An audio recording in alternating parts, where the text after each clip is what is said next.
Hermanos queridos, muy buenas noches, que el Señor los bendiga. Un abrazo fraterno en el amor de nuestro Señor Jesucristo para todos ustedes. Amigos también, bienvenidos para participar de este estudio de la palabra de Dios, el Evangelio según San Marcos. De igual manera, hermanos que sintonizan la radio, qué bueno que estén en este momento conectados con este estudio y de manera especial conectados con el Espíritu Santo de Dios. Somos parte de la Iglesia de Cristo. Amigos también bienvenidos para participar de esta reunión. Durante estos días estamos estudiando el Evangelio según San Marcos, que fue escrito por la persona que lleva su nombre. Marcos, que fue un discípulo que acompañó a Pablo en su primer viaje misionero, pero se regresó. Y cuando hubo el segundo viaje, Pablo ya no lo quiso llevar. Y Bernabé quería que lo llevasen consigo. Y hubo tal desacuerdo entre Pablo y Bernabé que se separaron por causa de Juan Marcos. Entonces Pablo siguió con la agenda que el Señor le había trazado y Bernabé se fue con Juan Marcos a Chipre, donde él estuvo influyendo, formando su carácter.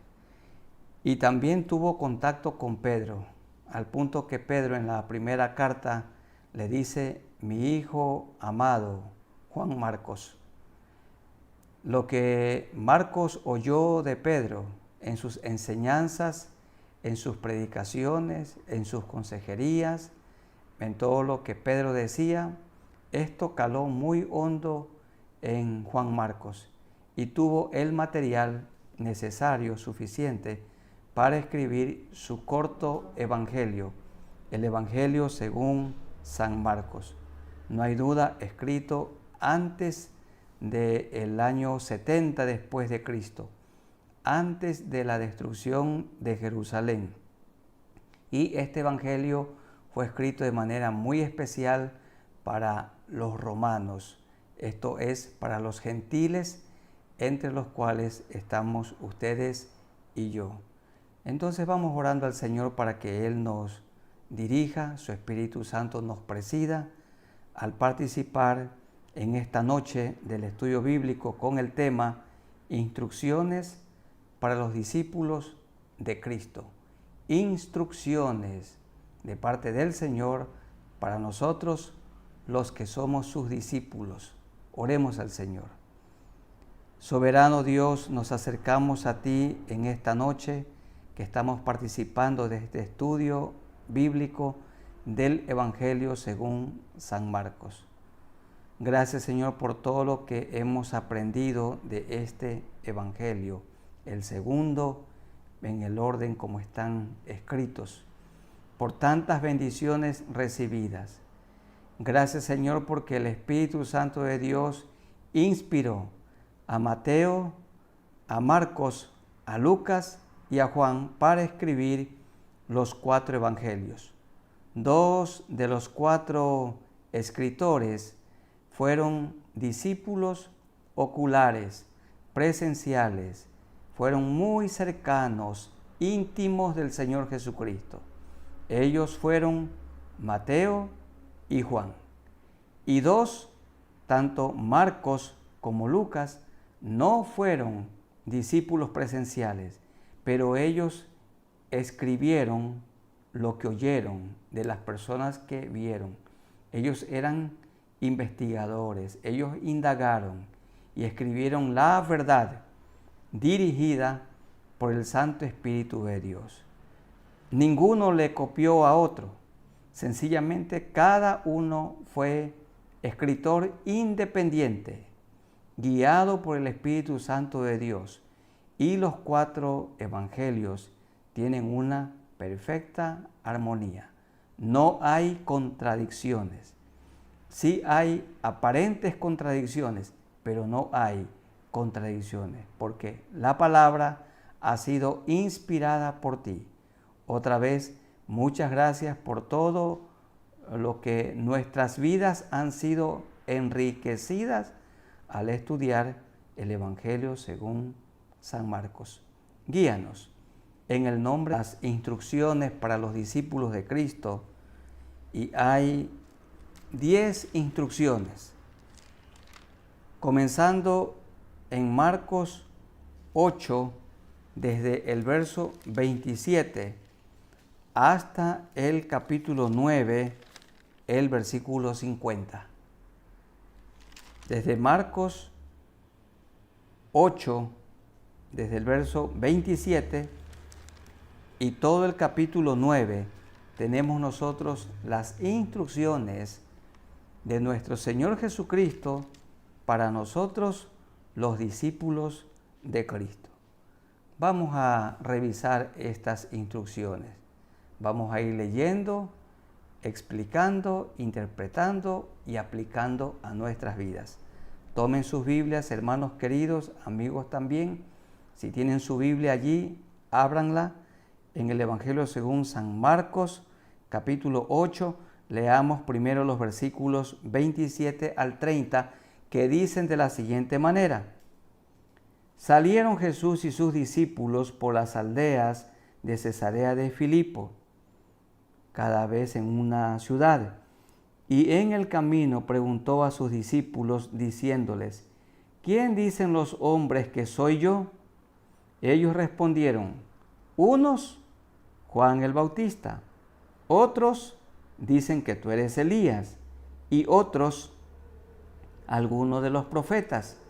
Entonces él les dijo: ¿y vosotros quién decís que soy? Respondiendo Pedro le dijo: tú eres el Cristo.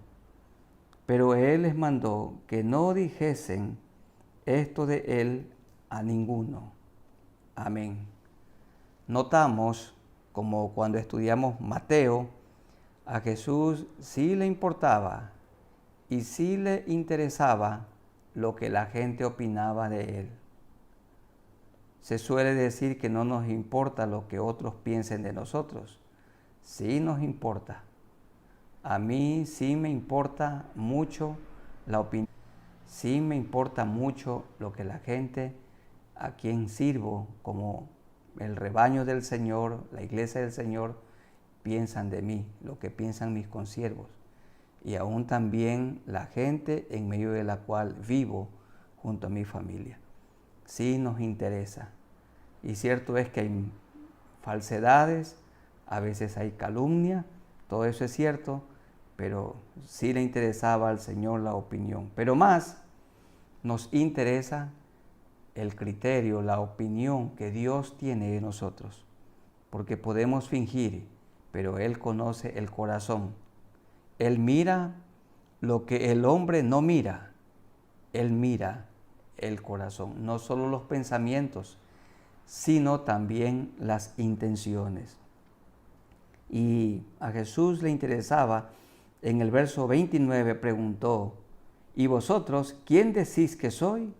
Respondiendo Pedro le dijo: tú eres el Cristo. Cristo significa el ungido. Tú eres el Mesías prometido.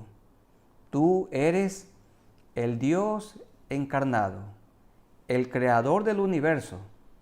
Hermanos y amigos, Jesucristo es el único Dios verdadero, que se encarnó, que se rebajó, que se hizo como uno de nosotros, que vino a vivir aquí a la tierra. Jesucristo es Dios encarnado, Dios hecho hombre, 100% Dios, 100% hombre. Y esta fue la declaración de Pedro: tú eres el Mesías de quien los profetas del Antiguo Testamento hablaron. Eres el cumplimiento profético del Antiguo Testamento, Jesucristo, el Salvador del mundo. Y amigos y hermanos, y ustedes, ¿quién dicen que es Jesús? ¿Quién es Jesús para usted, mi hermano? Amigos, ¿quién es Jesús? Bueno, para mí y para las personas que hemos creído en Cristo, nos hemos arrepentido, Jesucristo es nuestro Salvador, nuestro único Salvador. Él ha perdonado nuestros pecados y nos ha limpiado con la sangre que derramó en la cruz del Calvario. Y amigos queridos, Jesucristo puede ser en este momento, en este día, en esta noche, puede ser su Salvador. Si usted pide perdón por todos sus pecados, si se arrepiente, si se convierte y pone toda su fe y confianza en Cristo, Él será ahora mismo su Salvador eterno. La sangre de Cristo limpia todos los pecados. En segundo lugar, Jesús dio instrucciones acerca de su muerte. 31 hasta el verso 33.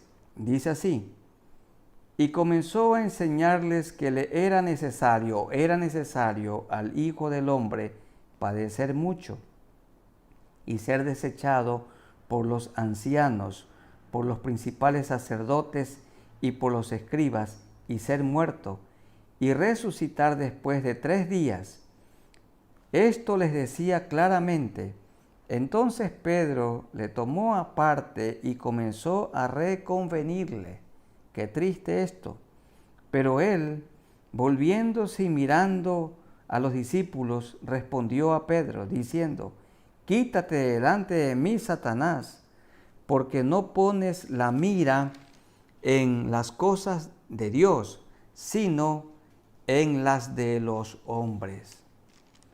El Señor les habló de la necesidad de morir, de sufrir mucho, de padecer en manos de hombres pecadores, como los religiosos del tiempo del Señor, Anás, Caifás, y de los gentiles gobernantes de Roma, Poncio Pilato y Herodes. Él tenía que padecer mucho y él tenía que morir. El día jueves, en su oración en el monte de la agonía, él oraba intensamente y dijo: Señor, no se haga mi voluntad sino la tuya. El Señor había decidido morir por nuestros pecados. Hermanos y amigos, una verdad quiero afirmar, una verdad. Jesucristo murió en nuestro lugar. Ustedes tenían que morir clavados en la cruz, y yo también, porque mis malas obras merecían la muerte, pero Cristo tomó nuestro lugar. Y aquí Jesucristo está anticipando su muerte y también diciendo que después de 3 días o al tercer día resucitaría de los muertos. Y esta es una garantía para ustedes y para mí, porque nos vamos a morir, pero vamos a resucitar. Ya no con un cuerpo de tierra, sino con un cuerpo apto para estar en el cielo, con un cuerpo glorificado. Este cuerpo que tenemos ahora es un cuerpo que se duele, que se enferma, que se arruga, que se encorva. Pero el cuerpo que el Señor nos dará será un cuerpo apto para vivir con Cristo por toda la eternidad en el cielo. Y Pedro, por hacer bien y teniendo como compasión de su Maestro, de nuestro Señor Jesucristo, dice el verso 32, comenzó a reconvenirle. Y Jesús dijo palabras muy duras allí, pero ciertas. Quítate delante de mí, Satanás. No le estaba diciendo a Pedro, sino a quien estaba influyendo en Pedro.